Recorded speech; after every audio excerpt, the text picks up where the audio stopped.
guys and welcome back to my channel. So इस FF में बेओशियान एक लड़की है और सबसे शॉकिंग बात ये है कि वो जहाँ रहता है वहाँ पे मोबाइल, टेलीफोन, पूरा इंटरनेट कनेक्शन ही गायब है। वहाँ पे कोई सोशल मीडिया का नामो निशान नहीं है। बेओशियान एक छोटे से ट्राइब में रहता है। वो ट्राइब वैसे तो बहुत छोटा है बट वो मार्शल आर्ट और सभी फिजिकल एक्टिविटीज़ में बहुत ज़्यादा माहिर है। जहाँ पे बेओशियान रहता है वहाँ के लोग 5 एलिमेंट्स को बिलोंग करते हैं, यानी कि उनमें से वो किसी न किसी एलिमेंट्स को अपने आप से पॉजेस कर सकते हैं, जैसे अर्थ, वायु, अग्नि, आकाश, जल, पंचभूत या फिर कहा जाए 5 एलिमेंट्स। इनको उनके ट्राइब में से कोई ना कोई एक एलिमेंट को काबू करने में माहिर होता है और उनके ट्राइब में बेओशियान उनकी जस्ट एक प्रिंसेस से भी ज़्यादा अहमियत रखता है, क्योंकि बेओशियान ही एक ऐसी लड़की है जो पाँचों के पाँचों एलिमेंट्स को कंट्रोल कर सकती है और उसे सारे एलिमेंट्स में बहुत अच्छा कंट्रोल है। आज तक उनके ट्राइब में ऐसा कोई हुआ ही नहीं जो पूरे पाँचों एलिमेंट्स का मास्टर बन सके। यहाँ पे ये पूरी ट्राइब हिस्टोरिकल तरीके से रहती है। ये मॉडर्न अरे से तो बहुत ज़्यादा दूर है। और यहाँ दूसरी ओर लनवांगजी जो हमारा रिच है, वो हॉट हैंडसम CEO है और वहाँ पे उसे लड़कियों के वही क्यूट, इनोसेंट और ये दिखाना कि वो बहुत कमज़ोर है बिल्कुल पसंद नहीं। उसे लगता है कि सारी लड़कियां बस लड़कों का अटेंशन पाने के लिए ये करती रहती हैं और लड़कियां लड़कों की मदद के बिना तो कुछ कर ही नहीं सकती। लड़कों को ही हमेशा हीरो बन के जाना पड़ता है उन्हें प्रोटेक्ट करने के लिए। और यहाँ बेओशियान जिसको पूरी ट्राइब में क्वीन की तरह, वैसे तो प्रिंसेस बोलते हैं सब उसे प्यार से, पर पूरे क्वीन की तरह ट्रीट करा जाता है। अगर उसने किसी को बोल दिया कि आज पूरे दिन ठंडे पानी में खड़े रहो तो उस इंसान की इतनी हिम्मत नहीं है कि उस पानी से बाहर निकल जाए। यहाँ पे अब हमारी स्टोरी की तरफ चलते हैं। लनवांगजी जब अपने ऑफिस में बैठ के शांति से अपना काम कर रहा था कि तभी उसका सेक्रेटरी भागते हुए आता है और कहता है कि बॉस आपकी मदर आ रही है। लनवांगजी कहता है तो क्या हुआ? यहाँ पे सेक्रेटरी कहता है आज आपकी डेट थी और आप ब्लाइंड डेट पे गए नहीं हो। और लनवांगजी कहता है वो तुमने मुझे बताया नहीं था, मैं मदर को कह दूंगा। और वो कहते हैं कि बॉस पर मैंने आपको बताया था और मैंने आपको आते से याद दिलाया था कि आपकी डेट है। लनवांगजी कहता है कि मुझे ऐसा कुछ भी याद नहीं। और ऐसा कह के वो अपना काम करने लगता है। और वो सेक्रेटरी मन में सोचता है कि जब देखो जब ही मेरे को अपना बलि का बकरा बना लेता है, क्या मेरे को इज्जत है या फिर वो भी नहीं है। ना खुद डेट करता है किसी लड़की को, ना मुझे करने देता है। सारी डेट इसने बर्बाद करी है। मेरे ब्रेकअप का कारण ना सिर्फ ये लनवांगजी है। और यहाँ पे बस सेक्रेटरी अपने मन में लनवांगजी को गालियों पे गालियाँ दी ही जा रहा था। वहाँ पे लनवांगजी की मदर अब आती है और कहती है कि वांगजी तुम मेरे साथ चल रहे हो। अब लनवांगजी पूछते हैं कि कहाँ? वहाँ पे मैडम लैन कहती है कि ऐसी जगह जहाँ पे तुमने कभी सोचा भी नहीं होगा कि ऐसा कुछ देखने मिलेगा। लनवांगजी को लगता है कि उसकी मदर उसे किसी नई मीटिंग में ले जाएंगी, बट वो कार में बैठाती हैं और उसे बहुत दूर, बहुत लॉन्ग ड्राइव पर ले जाते हुए एक जंगल में रुकते हैं। जंगल के बीचों बीच रुकने के बाद वहाँ पे मैडम लैन अब थोड़े से अपने हील्स वगैरह उतार के शूज़ पहनती हैं, अपनी हेयर स्टाइल को ठीक करती हैं, रिस्ट वॉच उतारती हैं, यानी कि सारी टेक्निकल चीज़ें उतार के रख देती हैं और यही सब लनवांगजी को करने को कहती हैं। लनवांगजी अपनी वॉच, अपना मोबाइल सब कुछ उस कार में रख के लॉक करके वहाँ से हम जंगल की तरफ अपनी मदर के पीछे पीछे चलने लगता है। लनवांगजी पूछता है कि मदर हम कहीं जा रहे हैं क्या यहाँ सुसाइड करने आए हैं? वहाँ पे मैडम लैन कहती है कि अपना बकवास दिमाग बंद करो और चुपचाप मेरे साथ चलो और देख के किसी ट्रैप पे पैर मत रख देना। यहाँ पे सुअर पकड़ने के ट्रैप लगे, कहीं तुम ना पकड़ा जाओ। तो बड़ी केयर से चल रहा था और हर चीज़ से अपने हाथ पैर बचा रहा था कि पता नहीं यहाँ कितने बैक्टीरियाज और पता नहीं कौन कौन से एनिमल्स होंगे, किसी ने काट पीट लिया तो मेरा तो कल्याण वस्तु। मैडम लैन अब लनवांगजी को लेके एक ट्राइब में पहुँचती है। जो वो लनवांगजी देखता है कि सबके सब पेड़ पे रहते हैं, उनका कोई का भी घर नीचे नहीं है, बट हाँ वहाँ पे एक नीचे बैठने की जगह बनी हुई है। वहाँ पे पेड़ के बड़े बड़े डंडों को चेयर की तरह वो लोग इस्तेमाल करते थे। वहाँ पे वो देखता है कि एक पर्सन अपने पैर में पैर रख के बैठा हुआ है। लनवांगजी को लगता है कि वो लड़का है, बट वो पास से देखता है तो एक लड़की है जो बस बैठी हुई अपने पैर में पैर रख के उसके हाथ में कुछ लकड़ी का कुछ है और जिससे वो अपने सामने बैठे वाले नील डाउन पर्सन को कुछ ऑर्डर्स दे रही है। वहाँ पे लनवांगजी सोचता है कि ये सब कुछ क्या हो रहा है। वहाँ पे वो लोग कहते हैं कि प्रिंसेस इधर आओ। यहाँ पे वो पर्सन अब उठती है और यहाँ पे आती है। उसके चलने का ढंग देख के लनवांगजी सोचता है कि ये तो बिल्कुल भी लड़कियों की तरह नहीं चलती है।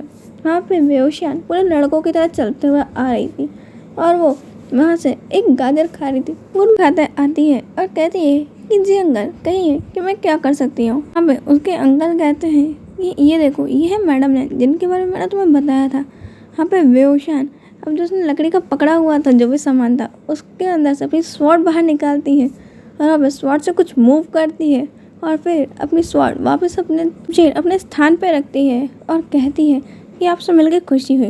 लैनवांगजी तो इतनी तेज तलवारबाजी देख के वो सोच रहा था कि ये लड़की करना क्या चाहती है, क्या मेरी मदर को जिंदा भी छोड़ेगी। लैन वो भी सर हिला के उसका ग्रीडिंग को स्वीकार करती हैं और कहती हैं कि वेओशान, मैंने तुम्हारे बारे में बहुत सुना है कि तुम हमारे क्लैन की प्रिंसेस बन गई हो। वहाँ पे लैनवांगजी सुनता है हमारा क्लैन, तो अपनी मदर की तरफ घूरने लगता है। मैडम लैन कहती है कि मैं जियांग यालनी के साथ साथ तुम्हें भी हमारे घर ले जाना चाहती हूँ ताकि तुम क्लैन को संभालने के लिए कुछ मॉडर्न तरीके यहाँ पे अप्लाई कर सको और उसके बारे में कुछ जान सको। और ये मेरा बेटा है जो तुम्हें इस बारे में हेल्प करेगा कि तुम और भी ज़्यादा हमारी मॉडर्न सोसाइटी के सोशल इक्विपमेंट्स को यूज़ करना सीख जाओ। वहाँ पे वेओशान लैनवांगजी की तरफ देखती है और सोचती है कि सूखी हड्डी मेरी मदद करेगी। वेओशान बहुत ज़्यादा ही मुँह पे बोल देती है कि आंटी, आपको लगता है कि ये सूखी हड्डी मेरी कोई मदद कर भी पाएगी? लैनवांगजी ने पहली बार अपनी ज़िंदगी में अपने आप को सूखी हड्डी सुना था। वो कहता है एक्सक्यूज़ मी। वहाँ पे वेओशान कहता है कि क्या बड़बड़ा रहा है, ये कौन सी भाषा है, क्या ये मुझे कोई गाली दे रहा है? ऐसा कह के वो अपनी वापस तलवार निकाल लेती है। लैनवांगजी अपनी मदर के पीछे छुपते हुए कहता है, अरे मैं तो ये कह रहा था, मेरी बात सुन लो, मेरे को तुम सूखी हड्डी कहाँ से कह रही हो, मुझे मार्शल आर्ट्स आती है। अपनी तलवार वापस अंदर रख लेती है और कहती है कि ठीक है, मैं आपके साथ चलूँगी, बट हाँ, अब मेरे को इसका छोड़ के कोई और इंसान देना जो मुझे सब कुछ सिखा सके। इस सूखी हड्डी तो इतनी डरपोक है कि मुझे चीज़ों को सीखने से ज़्यादा तो इसे बचाने का ध्यान रखना पड़ेगा कि कहीं इसे कोई किडनैप करके ना ले जाए। मैडम लैन ये सुन के हंसने लगती है और वहाँ पर मिस्टर जियांग बस वेओशान की तरफ देख के सोच रहे थे कि इसे कितना भी समझा लो कि क्या कहना है क्या नहीं। ये लड़की कभी सुनती ही नहीं, इसके मुँह में जो आया वो बोल देती है और वो हंसते हुए कहते हैं कि बुरा मत मानना, ये थोड़ी है ही ऐसी। से जियांग याली और वेओशान निकलते हैं मैडम लैन और लैनवांगजी के साथ कि वो इस सोशल मीडिया के वर्ल्ड को थोड़ा जान सके। वेओशान जैसे ही जंगल के बाहर आती है, वो देखती है कि यहाँ पे आसमां इतना साफ भी नहीं जितना हमारे जंगल में था, और यहाँ पे उनकी कार को देख के सोचती है कि ये कौन सी चीज़ है। जब वो चालू होती है, उसके पीछे से काला सा धुआं निकल रहा था। वहाँ पे वेओशान सोचती है कि ये सब कुछ क्या है, ये काली काली सी चीज़। वेओशान उस काले धुएं को अपने हाथ से छूने लगती है, जो कुछ टाइम बाद उसे गर्म लगता है। अपना हाथ हटा लेती है और सोचती है कि ये कितनी गंदी है, हाथ से भी नहीं हट रही। वहाँ पे वो काला काला वेओशान के हाथ में चिपक गया था। वेओशान सारी चीज़ों को बड़े अचानक तरीके से देख रहा था। वो तो पूरे कार का इंस्पेक्शन करने लग गई थी और पता नहीं कहाँ से अपने पास से हथौड़ा निकालती है और उस कार में मारने ही वाली थी। लैनवांगजी का दिल उसके सीने से बाहर आ रहा था। ये लैनवांगजी की फेवरेट कार है, इसे तो छोड़ दे। बट जितनी देर में लैनवांगजी कुछ कहता, वो कार पे हथौड़ा मार चुकी थी और उसका बैंड बाजा भी बच चुका था। वेओशान उस कार को मार मार के चेक कर रही थी कि कितना स्ट्रॉन्ग है, और इसे मारते मारते उसके कई कांच तोड़ फोड़ चुके थे और पूरी कार तो ऐसी लग रही थी कि पता नहीं कितने भयानक एक्सीडेंट हुआ होगा। लैनवांगजी अपनी मदर की तरफ देखता है कि कहाँ की जंगली पकड़ लिया ये आप। मैडम लैन तो हंसते हंसते वेओशान के पास जाती है और कहती है कि शांत हो जाओ, ये ज़्यादा मजबूत नहीं है, बट अभी के लिए हम काम चला सकते हैं। वेओशान अब वो हथौड़ा वापस रख लेती है और बैठ जाती है उस कार में। कार में बैठते ही लैनवांगजी तो अपनी रिस्ट वॉच पहन लेता है, अपना मोबाइल ले लेता है, मोबाइल को अब ऑन करता है। उसमें देखता है कि ढेर सारे मिस कॉल पड़े और वो अपने सेक्रेटरी को वापस कॉल लगाता है और उससे बातें करने लगता है। अब वेओशान अब वापस उस चीज़ को घूरने लगती है जिसको देख के लैनवांगजी बातें कर रहा था, और वो जियांग चैंग से पूछती है कि चैंग ये सब क्या है। अब जियांग चैंग कहता है कि मुझे क्या मालूम, मैं तो खुद पहली बार ये चीज़ देख रहा हूँ। अब जियांग याली कहती है कि मुझे तो लगता है कि ये किसी इंसान को हमारे बारे में बता रहा है जो हमसे लड़ने के लिए तैयारी कर रहा है। मुझे लगता है हमें लड़ाई के लिए हमेशा तैयार रहना चाहिए। ऐसा कह के जियांग याली भी अपने औजार निकाल लेती है। यहाँ पे तो तीनों के तीनों भाई बहन एक से बढ़कर एक हमेशा यही सोचते हैं कि कोई ना कोई आ रहा है इनसे जंगे आज़ादी की लड़ाई का पैगाम भेजने। फिर अब लैनवांगजी अपनी टूटी फूटी कार को लेकर अपने ऑफिस तो जा नहीं सकता अपनी बेइज्जती कराने, इसलिए अपने घर पहुंचता है, जहाँ पे सब लोग उसकी कार की हालत देख के पहले सदमे में थे कि भंगार सी कार हमारे घर की नहीं है। बट जब उसमें से लैनवांगजी और मैडम लैन आते हैं और उनके पीछे से तीन बहुत हट्टे खट्टे स्ट्रक्चर्स, जहाँ पे 2 लड़कियां और 1 लड़का, बट तीनों के तीनों तो इतने मस्कुलर बॉडी और बैठा बहुत ज़्यादा ही क्यूट फेस, तीनों का ही इतना प्रिटी और क्यूट फेस। और लड़के ने इतने लंबे बाल क्यों रखे हुए हैं? वहाँ पे लैंस चैन तो जांग चैंग की तरफ ऐसे देख रहा था कि इसके इतने लंबे बाल क्यों हैं। फिर जांग चैंग चलते हुए जा रहा था, लैंस चैन साइड हटते ही नहीं है, तो जांग चैंग उन्हीं के पैर पे पैर रख के चला जाता है। फिर जांग चैंग का पैर इतना भारी था कि लैंस चैन का पैर बहुत तेज़ दर्द मार रहा था। वो तो अपने पैर लेकिन एक पैर पर नाच रहे थे और जांग चैंग की तरफ देखते हुए कहते कि सो स्वीट, इसका टच भी इसकी तरह बहुत स्वीट है। ये कौन है, मेरे को जानना है।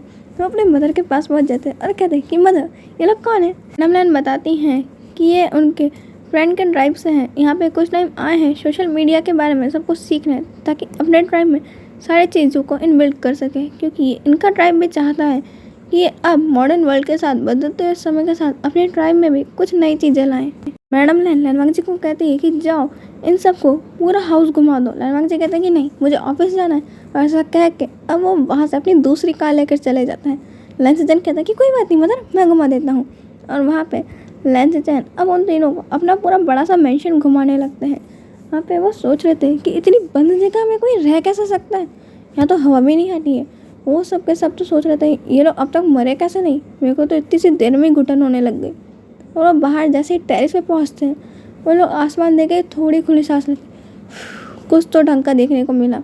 उसके बाद वो नीचे देखते हैं टेरिस से, तो वहाँ पे उन्हें गार्डन दिखता है। वहाँ पे कुछ बड़े बड़े पेड़ भी थे। वहाँ पे वो कहते हैं कि हमें वहाँ जाना है। वहाँ पे रोशन और जियांग चैंग तो वहीं से कूदने लग गए थे। वहाँ पे लैंस चैन कहते हैं कि रुको रुको, और उतनी देर में जियांग याली तो कूद भी चुकी थी। उतने ऊपर टेरिस के ऊपर से वो लोग कूद गए थे, तीसरे माले से कूद गए सीधे, पर उन्हें कुछ हुआ ही नहीं। और उसके पीछे जियांग चैंग और वेओशन भी कूद गई। वहाँ पे तीनों की लैंडिंग बड़ी औसम थी। वैसे से सोचते कि मैं भी कूद जाता हूँ, पर अपना एक बार बाहर निकालते और कहते हैं कि नहीं, मेरे लिए सीढ़ियाँ ही सही है, मैं ऐसे ही चला जाता हूँ। ऐसे चैन नीचे पहुँचते हैं और कहते हैं कि आप लोग चाहें तो हम इसके सामने का ही रूम आपको दे सकते हैं। जियांग याली कहती है कि नहीं, मुझे ऐसा कोई रूम नहीं चाहिए जहाँ पे सब दूर चीज़ें बंद हो, मैं तो घुटन से ही मर जाऊँगी। जियांग चैंग कहता है कि बिल्कुल सही कहा, मेरे को खुला आसमान पसंद है, हम यहीं पे रह लेंगे और बस हमें कुछ चीज़ें चाहिए, अगर आप चाहें तो उसमें आप हमारी मदद करवा सकते हैं। लैंस चैन कहते हैं कि हाँ बताओ क्या काम है, मैं सारा काम कर दूँगा। रोशन कहती है कि ठीक है, जाओ कुछ लकड़ियाँ काट के लाओ और हाँ कुछ बेलों को भी लेकर आना। लैंस चैन कहते हैं कि क्या, कहता है शुद्ध हिंदी समझ में नहीं आती क्या। चैन कहते हैं कि बट तुमने मांग क्या रहे हो, तुम्हें मालूम भी है। रोशन कहती है नहीं मालूम होता तो बोलता कैसे। जियांग चैंग कहता है कि रहने दे, मैं ही ले आता हूँ। ऐसा कह के रोशन को वहीं छोड़ के अब वो जाता है और कुछ लकड़ियों को लेकर आ जाता है। रोशन और जियांग याली अब ऊपर चढ़ के उस पेड़ों पे ही वो घर बनाने लग गए थे जैसे उनके टाइम में वो रहते थे, और कुछ ही घंटों में वो घर बना भी लेते। लैंस चैन सोच रहे थे अगर इन्हें ट्री हाउस चाहिए था तो बोल देते, मैं मदद करवा देता, और इतनी बेलें बांधी, इससे अच्छा हम ड्रिलिंग मशीन का यूज़ कर लेते। फिर अब वो लोग अब वापस घर में आ जाते हैं, जहाँ पे जियांग चैंग और वेओशा तो एक्वेरियम को देख रहे थे, जहाँ पे उन लोगों ने ढेर सारी मछली रखी हुई थी। रोशन पूछती है क्या ये मछलियाँ आप लोगों ने खुद से पकड़ी है आज के खाने में बनाने के लिए, ये अच्छा तरीका है यहाँ रखने का, मछलियों को मालूम भी नहीं चलेगा कि वो खाने बनने के लिए बनने वाली है। जियांग चैंग कहता है मेरे तो मुंह में अभी से पानी आ रहा है, मैं तो चाहता हूँ मैं इन्हें अभी खा जाऊँ। ऐसा कह के जियांग चैंग वहाँ से गोल्डन फिश उठाता है और उसे कच्चे ही खा जाता है। जियांग चैंग की वो फेवरेट फिश थी। जियांग चैंग बहुत गुस्से में पहले चैंग की तरफ देखते हैं, बट उसे खाता देख सोचते हैं कि कितना क्यूट लग रहा है खाते हुए। और पीछे लैनवांग जी खड़ा था और उसे यूँ कितना डिस्गस्टिंग है, ये इंसान कैसे जिंदा मछली खा सकते हो सीधे पानी से निकाल के। वहाँ पे वो अपने भाई को कहता है कि चलो हमें मीटिंग के लिए जाना है। लैनवांग जी कहता है कि काश सारी मीटिंग्स घर पे ही हो जाती। वहाँ पे जियांग चैंग कहता है कि रुको हम लोग भी आपके साथ चलेंगे, और वो जल्दी से उस फिश को खा के अपना हाथ अपने कपड़ों से पोंछ के और अपना मुंह साफ करके कहता है कि चलो, और वो अच्छी लंबी सी डकार लेता है। लैनवांग जी कहता है कि तुम ऐसे कपड़ों में हमारे साथ चलोगे। रोशन कहती है कि हमारे कपड़ों में खराब ही क्या है, तुमसे तो अच्छे ही हैं। और फिर जियांग याली कहती है कि बिल्कुल सही, और ऐसा कहते हुए तीनों के तीनों अपने कपड़ों का शो ऑफ करने लगते हैं। लैनवांग जी का तो अब उसे सर दुखने लग गया था कि कौन से 3 पागल लोग उसके सर पे पड़ गए हैं। तीनों के तीनों तो एक से बढ़कर एक महान, कोई तीसरी माले के मंजिल से कूद रहा है, तो कोई जिंदा मछली खा रहा है, और कोई तो चीज़ों को, मेरी कारों को ही तोड़ने के पीछे पड़ा हुआ है। लगता है इन तीनों को मुझसे कोई बहुत बड़ी दुश्मनी है, मुझे इनसे दूर रहना चाहिए। मैं सोच रहा था कि पता नहीं ये लोग कब जाएंगे और मेरा पीछा कब छोड़ेंगे। आज के लिए इतना ही, हम मिलेंगे नेक्स्ट पार्ट में। बाय।